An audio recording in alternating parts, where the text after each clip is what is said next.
आयुष्यामध्ये ती साठवून ठेवेल आणि तिची एनर्जी अजूनही हत्तीपेक्षा मोठ्या बळाची होईल अशी मला खात्री वाटते.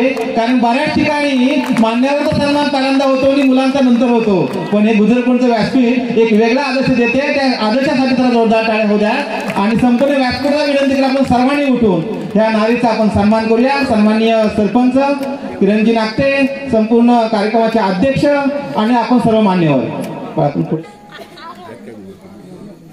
कोणी नाही का?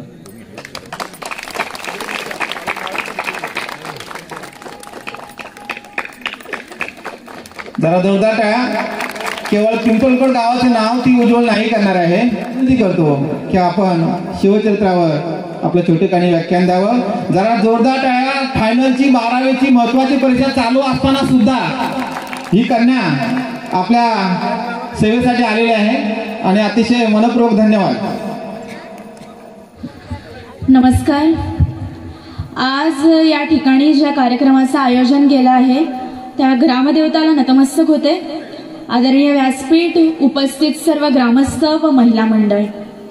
मोको कहा ढूंढे रे बंदे मैं तो तेरे पास में, नामे मंदिर नामे मस्जिद नाकाबी कैलास में, सब सासू की सास मैं तो तेरे पास में अशा शब्दांमध्ये भगवंताची खरी ओळख करून देणारे महात्मा कबीर. नाचू कीर्तनाच्या अंगी ज्ञानदीप लावू जगी अशा शब्दांमध्ये महाराष्ट्राच्या मातीत पंढरपूरच्या वाळवंटात ज्यांनी पहिलं वारकरी कीर्तन केलं आणि महाराष्ट्राची ही कीर्तन परंपरा पंजाब प्रांतापर्यंत घेऊन गेले.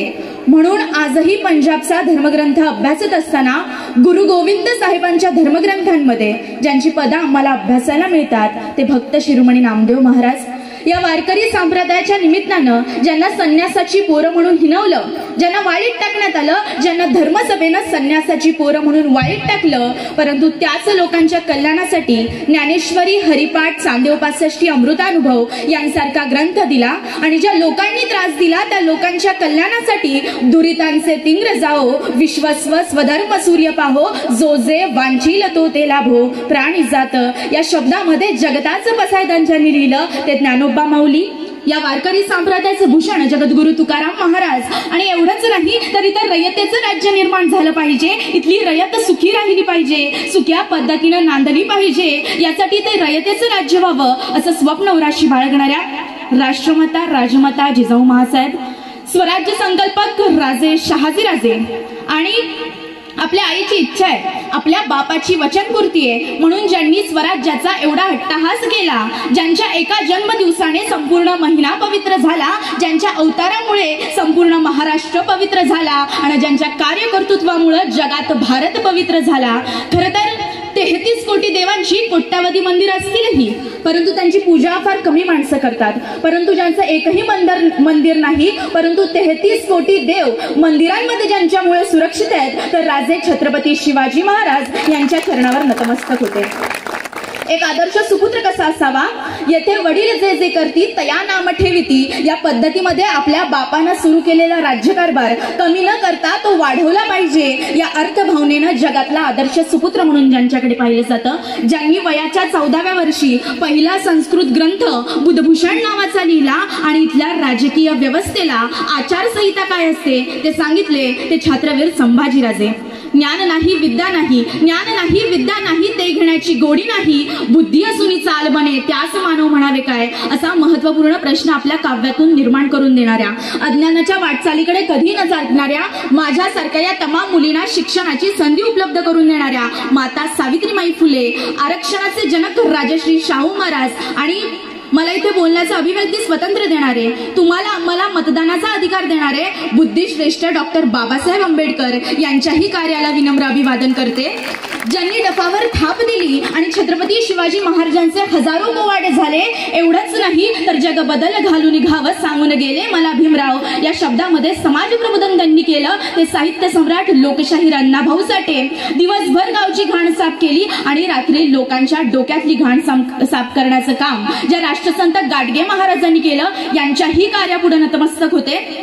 खरं तर या सर्वच महामानवांना देवस्थानाच्या भारावर चालून संकटांशी झुंजवून मानवतेचा ध्वज उंच उंच फडकवणाऱ्या या सर्वच महामानवांना मी महक पवार सर्वप्रथमतः विनम्र अभिवादन करते, त्यांच्या कार्याला सलाम करते.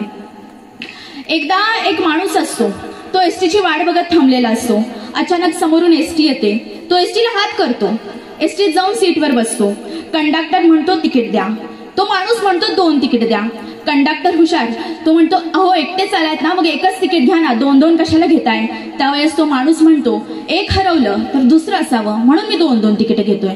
कंडक्टर हुशार, तो म्हणतो एक हरवलं तर दुसरं घेताय, दुसरं हरवल्यावर काय कराल.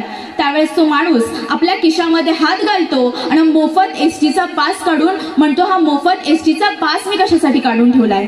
सर, मुळात आमचं नेमकं हेच झालं. आम्हाला पहिलं तिकीट मिळालं छत्रपती शिवाजी महाराजांचं, तेही आज आम्ही हरवून बसलो. आम्हाला दुसरं तिकीट मिळालं छत्रपती संभाजी महाराजांचं, तेही आज आम्ही हरवून बसलो. आणि आमच्या खिशामध्ये जो मोफत एसटीचा पास होता ना, तो पास होता जिजाऊ महासाहेबांच्या संस्कारांचा. तो पासही आज आम्ही हरवून बसलो.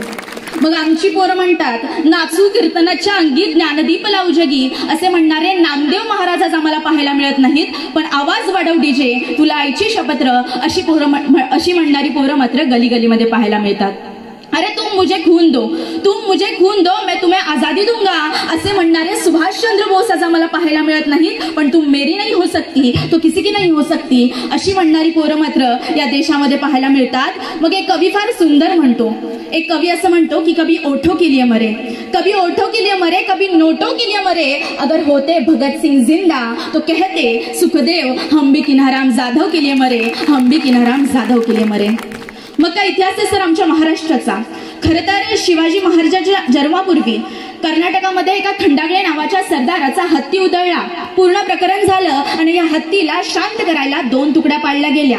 एक होती जाधवांची आणि दुसरी होती भोसल्यांची.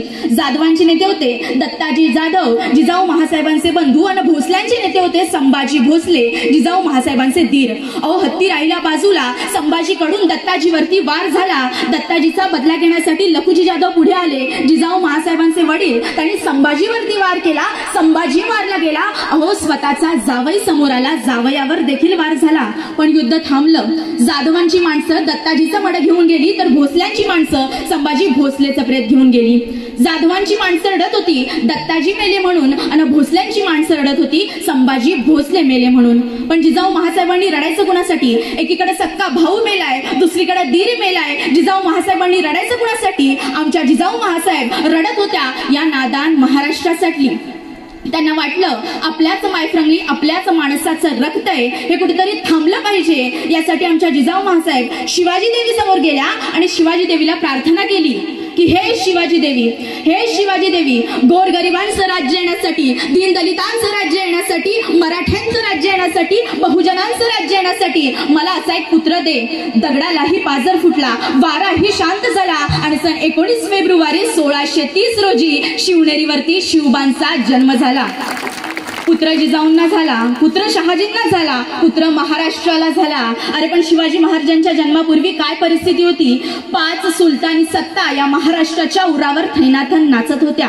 मंदिराच्या मंदिरं लुटली जात होती. आया बहिणींची इज्जत सुरक्षित नव्हती आणि लुटली जाईल म्हणून पोटची पोरं तर सोडाच, पण धान्यांच्या बियांना आणि गवतांच्या काट्यांना उगवायची भीती वाटायची.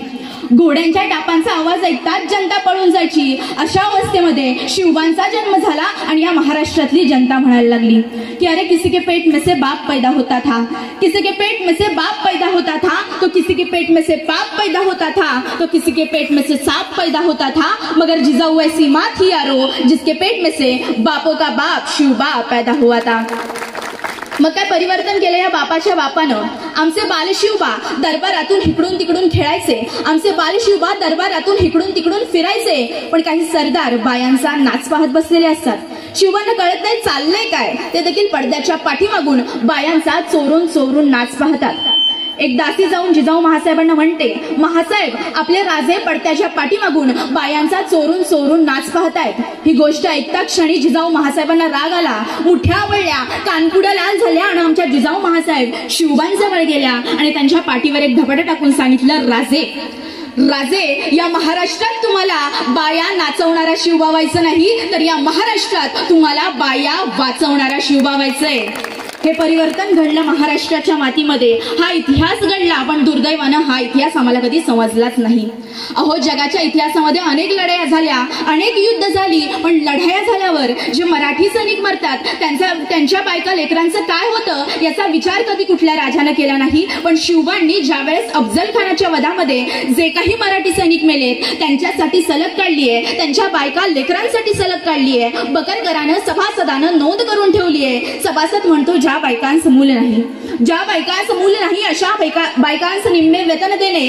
350 वर्षापूर्वी छत्रपती शिवाजी महाराजांनी पेन्शन नावाची योजना या देशामध्ये राबवली होती. अहो, जगाच्या इतिहासामध्ये 800 वर्षाची परंपरा होती. एकाही भारतीयाला वाटलं नाही आरमाराची स्थापना करावी, पण वयाच्या 27व्या वर्षी छत्रपती शिवाजी महाराजांनी आरमाराची स्थापना केली. तुम्ही आजही गुगलवर टाका, the father of Indian navy, एकच नाव येतं, छत्रपती शिवाजी महाराज. हा इतिहास आहे आमचा.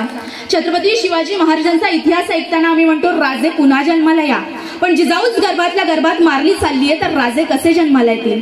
सांगा मित्रांनो, कशी उमलतील फुलं कळ्या अशा तोडल्यावर, सांगा कसा लागेल दिवा पणत्या अशा फोडल्यावर, आणि सांगा कशी घडेल जिजाऊ गर्भातच मुली मारल्यावर, सांगा कशी घडेल जिजाऊ गर्भातच मुली मारल्यावर. छत्रपतींचा इतिहास काय आहे मित्रांनो? धाडसाचा आहे, पराक्रमाचा आहे, शौर्याचा आहे. कारण शिवाजी महाराजांचं धाडस, पराक्रम हे तलवारीच्या पात्यावर अवलंबून नव्हतं, तर ते विलक्षण बुद्धिमत्तेवरती अवलंबून होतं. मग काय बुद्धिमत्ता? छत्रपती शिवाजी महाराज आणि मिर्झा राजे जयसिंग यांच्यामध्ये तहाची बोलणी चालू होते, आणि तिकडं पुरंदरचा किल्ला जिंकणार म्हणून पुरंदरच्या किल्ल्यावर मुरारबाजी ताव मारून बसला होता, आणि पुरंदर उभा आमचा होता, आणि पुरंदर उभा होता आमचा मुरारबाजी. मुरारनं शर्त केली आपल्या प्राणाची, युद्ध पेटलं, पण मुरारचं ते धाडस पराक्रम पाहून दिलेर खानानं युद्ध थांबवलं, आणि दिलेर खान म्हणाला, अरे थांब मुरार, एक ना एक दिवस हा किल्ला मी घेईनच, पण तू कशाला मरतो म्हटला, फुकट, माझ्याकडे ये, मी तुला वतन देतो. त्यावेळेस आमचा मुरारबाजी म्हणाला, अरे दिलेर, आम्हा मराठ्यांना आणि शिवरायांना वक्त बैमान झाला असेल, अरे दिलेर, आम्हा मराठ्यांना आणि शिवरायांना वक्त बैमान झाला असेल, पण लक्षात ठेव दिलेर, आम्ही मराठे कधीच रक्ताला बैमान होत नसतो. महाराजांचा इतिहास हा रक्ताला बैमान न होणाऱ्या माणसांचा इतिहास आहे. एकदा आमचे छत्रपती शिवाजी महाराज गोवळकोंडाला कुतुबशहाला भेटायला गेले, आणि कुतुबशहा गोवळकोंडाचा राजा, एक राजा आपल्या भेटीला आलाय म्हणून हा कुतुबशाह शिवबांना त्यांचं राज्य दाखवायला लागला. तो म्हणाला, राजे ही बघा आमची शस्त्रशाळा, इथं विविध प्रकारची शस्त्र आहेत. राजे ही बघा आमची घोडशाळा, इथं विविध प्रकारचे घोडे आहेत. राजे ही बघा आमची हत्तीशाळा, इथं विविध प्रकारचे कर्नाटकी मदमस्त हत्ती आहेत. राजाने ते हत्ती पाहिले तसं राजाला आश्चर्य वाटलं. आश्चर्य लपलं गेलं नाही. तसा कुतुबशाह म्हणाला, अहो राजे, तुम्हीही राजे आहात, तुमच्याकडे असे हत्ती असतीलच की. पण राजाने नाही म्हणून कसं सांगायचं? सह्याद्रीचा दड्या कपाट्याचा प्रदेश, तिथं हत्तीसारखा जाडजूड प्राणी चालत नाही. राजे म्हणाले, आमच्याकडे हत्ती नाहीत, पण हत्तीच्या ताकदीची माणसं आहेत. तसं कुतुबशाह हसला आणि म्हणला, असली माणसं कुठे असतात वय, आणि असतील तर बरोबर एखादा आणला असेल, आणि आणला असेल बरोबर तर उतरवा मैदानामध्ये, तुमचा हत्ती ताकदवान की आमचा बघू. राजाने पाठी पाहिलं, पाठी उभा होता येसाजी कंक. येसाजी पुढे आला, त्याने मुजरा केला, आणि त्या कर्नाटकी मदमस्त हत्ती बरोबर झुंजायला, मरण पेलायला तयार झाला. एक हत्ती होता कर्नाटकातील मदमस्त, आणि दुसरा हत्ती होता महाराष्ट्रातील येसाजी कंक नावाचा मावळा. हत्ती बरोबर माणसाचं युद्ध चालू झालं. पाहणाऱ्यांच्या नजरा शांत झाल्या. तो कर्नाटकी मदमस्त हत्ती चाल करून यायचा, येसाजी बाजूला सरायचा. अशा अवस्थेमध्ये त्या कर्नाटकी मदमस्त हत्तीनं येसाजीला सोंडेमध्ये उचललं. सगळ्यांच्या नजरा शांत झाल्या. सगळ्यांना वाटलं आता येसाजी बेमोत मारला जाणार. असं वाटता क्षणी येसाजीनं आपल्या कमरेची लखलखती नंगी तलवार काढली. हत्तीच्या सोंडेवरती एकच सपकन वार केला. हत्तीची सोंड तुटली होती. हत्ती मैदानामध्ये चिकचिकत लोळत होता. महाराष्ट्राच्या हत्तीनं कर्नाटकाच्या हत्तीला लोळवलं होतं. अरे शपथ आम्हाला तळपत्या तलवारीच्या पात्याची, शपथ आम्हाला तळपत्या तलवारीच्या पाथ्याची, आस नसे आयुष्याची अणभीती मृत्यूची. वाघालाही शांत करणारी ही जात मावळ्याची, वाघालाही शांत करणारी ही जात मावळ्याची.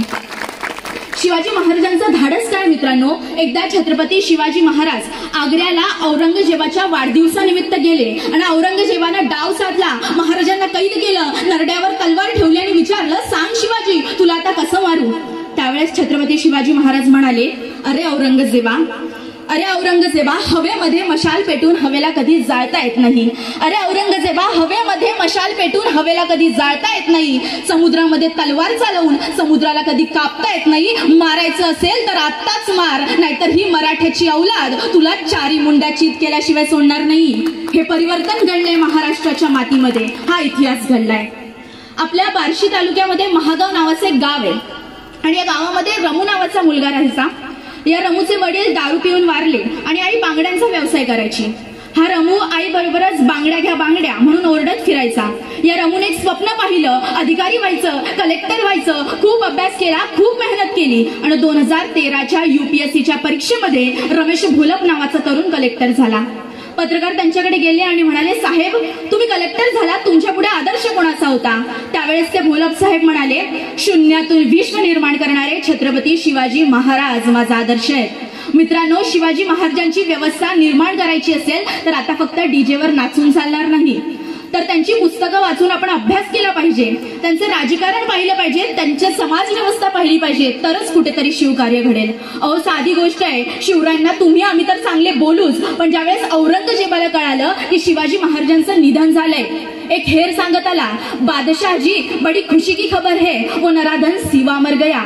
हे ऐकता क्षणी औरंगजेब सिंहासनावरून उभा राहिला, पुढे आला, चादर अंतरली, गुडघे टेकवले, हात फैलावले आणि हा औरंगजेब म्हणाला, या अल्लाह अपने जन्नत के दरवाजे खुले रखना, क्योंकि मिट्टी को माँ कहने वाला और औरत जात की इज्जत करने वाला एक नेक बंदा तेरे पास आ रहा है. कुणी लिहून ठेवलंय? औरंगजेबानं लिहून ठेवलंय. मित्रांनो, मी उगीच म्हणत नाही. हर हर महादेव आवाज सुटला, हर हर महादेव आवाज सुटला. मुघलांच्या कपाळावरती घाम फुटला, मराठ्यांच्या झळकल्या नंग्या तलवारी. मुघल पळती माघारी, मुघल पळती माघारी.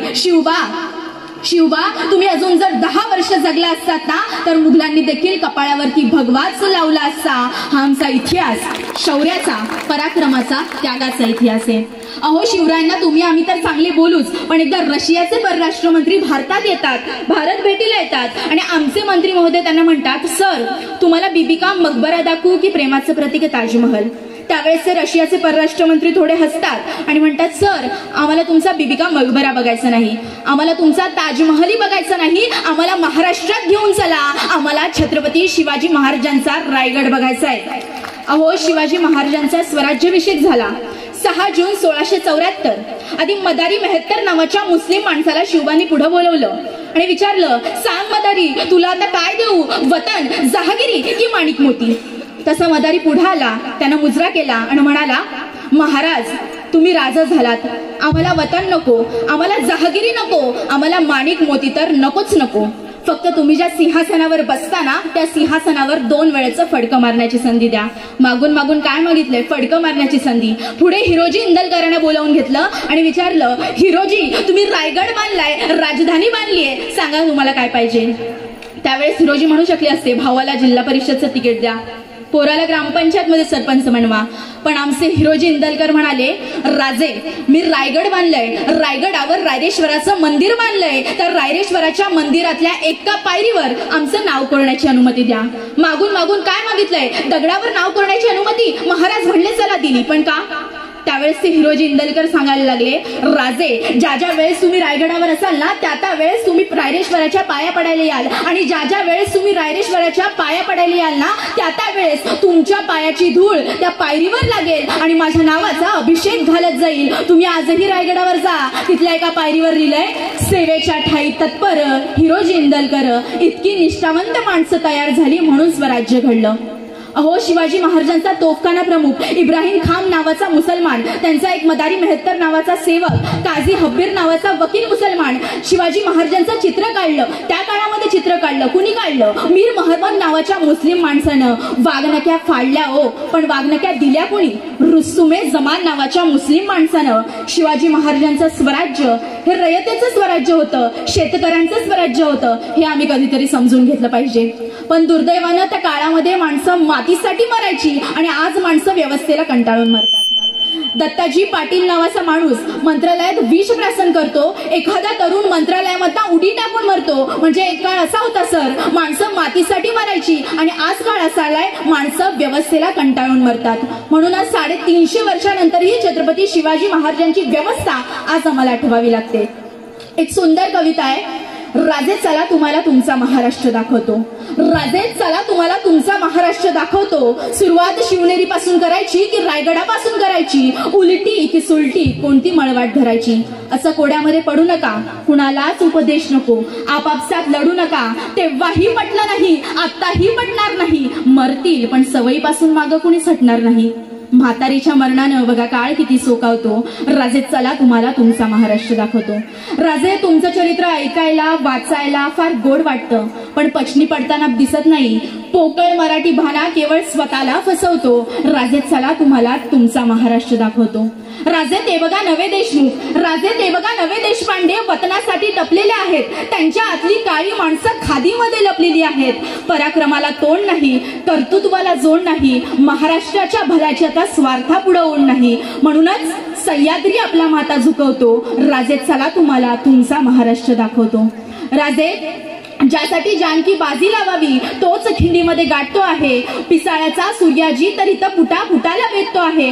आधी लगीन कोंढाण्याचं मग माझ्या रायबाचं असे म्हणण्याची तानाजीत ताकद नाही. जो तो सोयीप्रमाणे इतिहासाला वाकवतो. राजे चला तुम्हाला तुमचा महाराष्ट्र दाखवतो. राजे तो बघा प्रतापगड, राजे तो बघा प्रतापगड सांगतो आहे तिथंच पराक्रम घडला होता. अफजुल्याचा कोतळा बाहेर पायथ्याशी पडला होता. अफजुल्या अजूनही तो पराक्रम सांगतोय. आम्ही आमची अक्कल उगीच वेशीला टांगतोय. मेलेल्यांशी वैर धरून कोणी अफवा इथं पसरवतो. राजे चला तुम्हाला तुमचा महाराष्ट्र दाखवतो. राजे तो बघा ज्यांचा प्रदेश, राजे तो बघा ज्यांचा प्रदेश तिथंच त्यांचा किल्ला आहे. इष्टप्रधान मंडळाचा फायदेशीर सल्ला आहे. ज्याचा त्याचा झेंडा, ज्याची त्याची राजमुद्रा, सुखी माणूस तोच ज्याच्या अंगावर खादीचा सदरा. डोक्यावरून पाणी चाललंय जो तो आपल्या पुरताच गावतो. राजे चला तुम्हाला तुमचा महाराष्ट्र दाखवतो. राजे तानाजी बाजी मुरारबाजी आता इथं भेटण्याची आशा नाही. खूप झाल्या सेना हो, खूप झाले सेनापती. सैनिकांची वाटणी आहे, वाईट वाटण्याचं कारण नाही. आजच्या राजकारणाची हीच तर धाटणी आहे. निष्ठा दाखवायची खुमखुमी येतात, डिजिटल फ्लेक्स लगावतो. राजे चला तुम्हाला तुमचा महाराष्ट्र दाखवतो. राजे शेतकऱ्यांची अवस्था अशी, राजे शेतकऱ्यांची अवस्था अशी जसा वेड्यामध्ये पन्हाळा आहे. 12 महिने 13 त्रिकाळ त्यांच्या आयुष्यामध्ये उन्हाळा आहे. राजे चुकूनही विचारू नका त्यांची अवस्था कशी आहे. विषासाठी पैसा नसेल तर घरच्या आडूलाच फाशी आहे. व्याजानं व्याज वाढतं तर विचारतो हप्ता कार्य थकवतो. राजे चला तुम्हाला तुमचा महाराष्ट्र दाखवतो. राजे सरकार म्हणते शिका, राजे सरकार म्हणते शिका. पोरं इथली शिकली आहेत, शिक्षणाची दुकानं तर वड्या वळणीला टकली आहेत. सिंहगडाखालचा पराक्रम तर खरंच बघण्याजोगा होता. रेहो पार्टीच्या थोबाडावर उच्चभूपणाचा भुरका होता. येतील असे दिवस महाराष्ट्र थकवतो. राजे चला तुम्हाला तुमचा महाराष्ट्र दाखवतो. राजे जसं राजकारणाचं तसंच साहित्याचं झालं आहे. सहकाराला सुहाकाराचं बकासूर रूप आलं आहे. आया बहिणींच्या इज्जतीची समस्या इथं जटिल आहे. जणू नाक्यावर रांजाचा पाटील उभा आहे. राजे लोकशाहीचा पाय तुम्ही तुमच्या राजेशाही समोर माझा माता टेकवतो. राजे चला तुम्हाला तुमचा महाराष्ट्र दाखवतो. राजे चला तुम्हाला तुमचा महाराष्ट्र दाखवतो. अशा प्रकारचा महाराष्ट्र मित्रांनो निर्माण झालेला आहे. तो जर थांबवायचा असेल तर तुम्ही जागृत राहावं एवढीच अपेक्षा व्यक्त करते आणि देवाला स्वर्ग शेवटी एवढीच विनंती करते. देवा पुढच्या जन्मात घालताना मला एक लक्षात ठेव. मी जर दगड झाले तर सह्याद्रीचा होऊ दे, माती झाले तर रायगडाची होऊ दे, तलवार झाले तर भवानी तलवार होऊ दे, मंदिर नको जगदेश्वराची पायरी होऊ दे, वाघ नको वाघ नख्या होऊ दे आणि पुन्हा माणूस म्हणून जन्माला आले तर शिवरायांचा मावळा होऊ दे. पुन्हा माणूस म्हणून जन्माला आले तर शिवरायांचा मावळा होऊ दे. धन्यवाद. जय जिजाऊ जय शिवराय. आपण पाहताय की भारतीय नारी जगात भारी आपली ही कन्या जिने राज्यामध्ये 4th क्रमांक प्राप्त केला तो का कशामुळे काय तिची वाणी. आणि पहा ही संतोष पवारांची कन्या आपल्याला संतोष देऊन गेली, समाधान देऊन गेली. आणि खऱ्या अर्थानं असं वाटत होतं की अजून संपूच नाही, परंतु मी म्हटलं होतं ज्या नारीने राज्यस्तरावर 4था क्रमांक काढलाय राज्यस्तरावर तिला सेकंदाचं मूल्य माहिती आहे.